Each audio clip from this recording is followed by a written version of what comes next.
Bill Gates, welcome to the Daily Social Distancing Show. It's great to be on. Let's jump straight into the first question that everybody would want me to ask. You delivered a TED Talk where you predicted pretty much what is happening now. Now, thanks to the world we live in, that has sprouted a bunch of conspiracy theories, everything from Bill Gates invented this virus to prove himself right, or he knew it was going to happen and that's why he said it. Was that TED Talk about this virus, or was that a hypothetical that has now come true? Well, I didn't know specifically that it'd be coronavirus and that it would hit in late 2019. But the goal of the talk was to encourage governments to make the investments so we could respond very quickly and keep the case numbers very, very low. And so sadly, this is not a case where, I feel like, hey, I told you so. Because we didn't use that time when it was clear as the biggest threat to kill millions of people, to have the diagnostic standing by, to be ready to ramp up a vaccine factory. A few things were done. Some countries, our foundation funded some work that will help with the vaccines now, will help with the diagnostics, but most of what was called for, particularly in a New England Journal of Medicine article I did that went into way more specifics than I could in a short TED Talk, those things didn't get done, and so that's why it's taking us a long time to get our act together faced with this threat. Here's a question I have as an individual. How is it that you, as a non-government, knew this information and knew that it needed to be acted on, and governments and organizations that are specifically tasked with protecting people from this very thing either didn't have the information or ignored it? What do you think happened there? Because I know you interact with governments, you talk to organizations like the CDC, like the WHO. What went wrong? Well, there are lots of individuals who were as worried as I was. People like Dr. Fauci, who've been through various epidemics.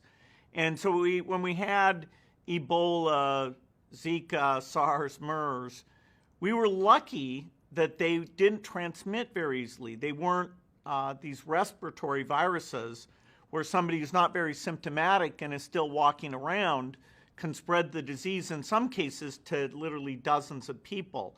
So the respiratory transmission, particularly because world travel is so intense, that's where I show the simulation in that speech and say, this keeps me up at night more than even war, which is no small thing.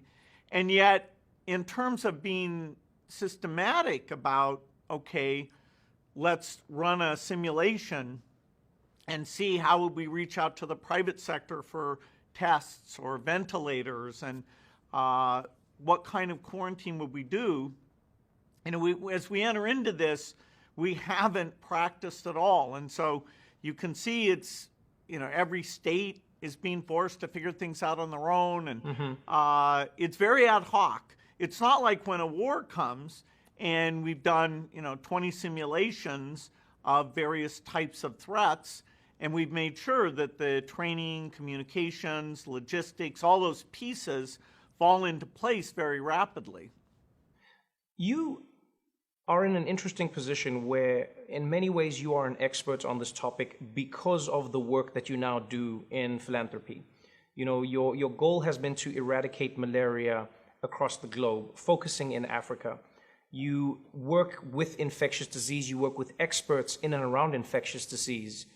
When you look at the coronavirus as it stands now, it's happened, leaders acted late, but what do you think needs to be done going forward? You wrote an interesting op-ed about this, but what do you think we need to do from the ground up, from the people to the leaders to the private sector? Well, the main tools we have right now are the behavioral change, the social distancing, which often means staying at home most of the time, and the testing capacity to identify who in particular needs to get isolated, and then testing their contacts to make sure that we can catch it so early that a lot of people who get sick don't infect anyone else. Now, so our foundation is engaged in projecting what's going to go on, the modeling. Our partner IHME is, telling each state what they should think about in terms of ventilators and capacity. Further on out, the work we're doing now to find a therapeutic, a drug to reduce the disease, to cut the deaths down, we're hopeful that even in 6 months, some of those will have been approved. But the ultimate solution, the only thing that really lets us go back completely to normal and feel good about sitting in a stadium with lots of other people, is to create a vaccine and not just take care of our country, but take that vaccine out to the global population, and so that we have vast immunity, and this thing, no matter what, isn't going to spread in large numbers. You have a unique vantage point in that you have been communicating with various governments around the world in and around their COVID-19 response, what they plan to do and what they haven't done thus far. Which countries do you think we should be looking to for models that work, and can we apply those models to a larger country like the United States? So, many people say Italy and Korea, yes, have their numbers, but they can't necessarily be applied to America. Is that true or not? Or is there a model that does seem to work and should be followed for everybody? Well, countries have differences. South Korea did get a medium-sized infection, but then they used testing, enforced quarantine, contact tracing, and really bent the curve, even though it looked pretty scary there for a while. The epidemic in the United States is more widespread than it ever got in South Korea. So we're like the part of China, Hubei province, where a lot of the cases were in one city, Wuhan. And the US and China are different. The lockdowns that we do won't be as strictly enforced, but they are very, very important. The way we do contact tracing won't be as invasive, and so won't be quite as perfect. But it is very good news that China, although they're maintaining a lot of measures, they are not seeing a rebound. They're not seeing cases coming back, even though they are sending people back to the factories and sending people back to schools. And so thank goodness, if we're seeing a big rebound there, the idea you could keep it under control would, once you have a large number of cases like the US does and many countries in Europe, then it would seem almost impossible. So it can be done. China ended up with 0.01% of their population infected. Our goal is to stay so it's only a few percent, so at least the medical penalty isn't gigantic, even though the economic penalty will be very large. When you look at that balance between the economic penalty and the human penalty, there are some who have argued that the economic penalty will over time equal the human penalty. Now, you are one of the few people in the world where you actually have enough money to tell us about whether or not an economy shifting in this way or another way is going to cause mass deaths. But how do you think we should be looking at this? Because yes, there is an economy and yes, there is human life, but where do you think the truth lies? Well, there isn't a choice where you get to say to people, don't pay attention to this epidemic. Most people, they have older relatives, they're worried about getting sick. The idea of a normal economy is not there as a choice. About 80% of people are going to change their activities. If you get the other 20% to go along with that nationwide, then the disease numbers will flatten, hopefully in the next month, and start to go down, hopefully in the month after that. And then when they've gone down a lot, then in a tasteful way, using prioritized testing, you can start to reopen a lot of things like schools and work. Probably not sports events, because the chance of mass spread there is quite large. Mm-hmm. And so to get back economically, taking the pain extremely now and telling those who wouldn't curb their activities, no, you must go along with the rest of society and not associate in a way that we have exponential increase in these cases, that is the right thing, even though it's extremely painful. It's unheard of. And, there are particular businesses that it's catastrophic for. Mm-hmm. That's the only way you get so you can feel like you can say to the entire population, ideally in the early summer if things go well, yes, now please do resume, and we are, through testing, making sure that it won't spread in some very, very big way. So people will need the confidence that the system is working and smart people are making decisions, and over-optimistic statements actually work against that. What do you think most people are missing right now? Because everyone has an opinion, everyone from my mom to my friends to people online, everyone has an opinion on coronavirus because we have very few centralized sources that people trust. But what do you think people are missing about this virus and this moment and what we need to be doing as people? Because we know the basics: wash your hands, stay at home, stay away from other people, try to maintain a world where people are moving as little as possible. But what do you think we're missing that people might make a mistake and exacerbate what we're going through now? Well, the thing that needs to get fixed in the next few weeks is to prioritize our testing capacity, which is going up, but making sure the right people are being tested. That will guide us in a very deep way. And who are the right people? If you're symptomatic or somebody you've been in close contact with tested positive, those are the broad categories. Of course, in the front of the line, you have health workers or essential workers who have to go, keep the food supply, the medical system, water, electricity, internet, keep those things running for the people who are mostly at home. But that doesn't use up that high a percentage of the testing capacity. We have a lot of people without symptoms who are just kind of worried, and there we need to show them that until our capacity goes up a lot, they are going to have to wait. The worst thing we have is that if it takes you longer than 24 hours to get the test result, then you don't know, you haven't been told during the very key period where you're most infectious to take extreme measures. And so we've got to get not just the numbers up, that confuses people. It's the speed of the results. South Korea was giving those results in less than 24 hours. So if we have tests that are ramping up around the world, we're going to see the numbers going up.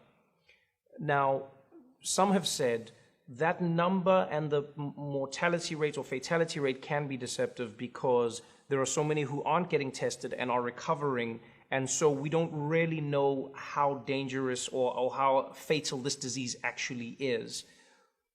What is needed in the realm of testing? Like what I'm trying to say is, I understand that you want to get as many tests as possible, but once we've tested as many people as we have tested, what are we trying to get to as an end goal? Well, for rich countries that do the right policies, you should be able to plateau and get the cases down with less than a few % of the population infected. China, South Korea, there are countries that absolutely have achieved that. And that means that your total deaths is actually not gigantic. Mm-hmm. Now, in developing countries, the ability to do lots of testing, to have the patients who have severe respiratory distress get treatment, and do this social isolation, for developing countries, it's far harder. And so, will these measures actually stop it from getting to a large part of the population? Places like India and Nigeria. I was talking to President Ramaphosa today, who's not only president of South Africa, he's the head of the African Union, and he's a very strong voice encouraging the countries there to act quickly when the number of cases is still fairly low, which is true throughout sub-Saharan Africa right now. When you look at where we are now, the one thing that we can't deny is everybody has dealt with the coronavirus on a different timeline. You know, not just across the globe. I mean, even within the United States, you have states like Georgia and Florida that have just implemented stay-at-home orders. You have many other states that haven't done it at all. Is this going to fundamentally undermine the efforts of other states and other countries that have shut themselves down? Because if the numbers dip in one country and another country hasn't had the same amount of shutdowns or people self-quarantining, for instance, if people from Brazil travel after this, or if people from, whether it's Belarus or Hungary or any other country where a leader hasn't taken it seriously, will that not undermine the effort completely? Is there a point to doing this when everybody isn't doing it? Well, sadly, at some level of wealth, there'll be countries that no matter how hard they try, they will have a widespread epidemic.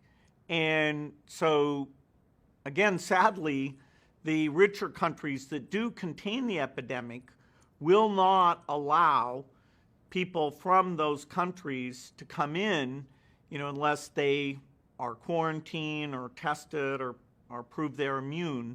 And so this is going to stop people going across borders very dramatically these next few years till we get to that full vaccination. So, you know, each country, you know, has to get the entire populace, even some who initially resisted, maybe for very good reasons, because the economic effect on them is strong. You were one of the first people to come out and donate a large chunk of money to fighting coronavirus or helping medical workers get the equipment they need. I remember the last I read it was yourself and your wife Melinda who had pledged over $100 million. It seems, though, that money isn't able to fix this problem. It seems like governments around the world are trying everything they can, but it doesn't seem like it can be fixed. What are you hoping to achieve in this moment in time? Well, if we get the right testing capacity, you can change by literally millions the number who are infected. And governments will eventually come up with lots of money for these things, but they don't know where to direct it. They can't move as quickly. And so because, you know, our foundation has such deep expertise in infectious diseases, we've thought about the epidemic. We did fund some things to be more prepared, like a vaccine effort. Our early money can accelerate things. So for example, there's, of all the vaccine constructs, the 7 most promising of those, even though we'll end up picking at most 2 of them, we're going to fund factories for all 7. And just so that we don't waste time in serially saying, okay, which vaccine works, and then building the factory. Because to get to the best case that people like myself and Dr. Fauci are saying is about 18 months, we need to do safety and efficacy and build manufacturing, and they're different for the different constructs. And so we'll abandon, you know, it'll be a few $1 billion we'll waste on manufacturing for the constructs that don't get picked because something else is better. But a few billion in this, the situation we're in, where there's trillions of dollars, that's 1,000 times more, trillions of dollars being lost economically, it is worth it. And normal government procurement processes and understanding which are the right 7, you know, in a few months those may kick in. But our foundation, you know, we can get that bootstrapped and get it going and, you know, save months because every month counts. You know, things can reopen if we do the right things in the summer, but it won't be completely normal. You'll still be very worried. You know, we may decide masks are important, although right now they're in short supply for health workers, so people should not go and hoard those. But the capacity of that can be brought up, so it may be something that, like China today, everybody who's walking around is wearing one of those. So we'll have a lot of unusual measures until we get the world vaccinated. You know, 7 billion people, that's a tall order, but it is where we need to get to, despite a lot of things in between now and then to minimize the damage. You predicted this pandemic almost to a T, and maybe it was because we were dealing with other things at the time, we didn't really pay that much attention. Is there anything else you want to warn us about now that we should be looking forward to? Is there anything else that keeps you up at night? Well, this is a naturally caused epidemic, and as bad as it is, it looks, if you have reasonable treatment, to have a 1% fatality. There could be epidemics that are worse than that, including ones that aren't naturally caused, that are a form of bioterrorism. But one thing I feel good about is this is such a big change to the world that this time it won't be like Ebola, which was just there in West Africa or Central Africa. This time, the tens of billions to have the diagnostics standing by, the vaccine manufacturing standing by, this time we will get ready for the next epidemic. Well, I hope your words are prophetic once again. Thank you so much for your time. Good luck in all of your work, and stay healthy out there. We need you. Hey, thanks, Trevor. Hopefully we'll be playing tennis again soon. You bet. Looking forward to it.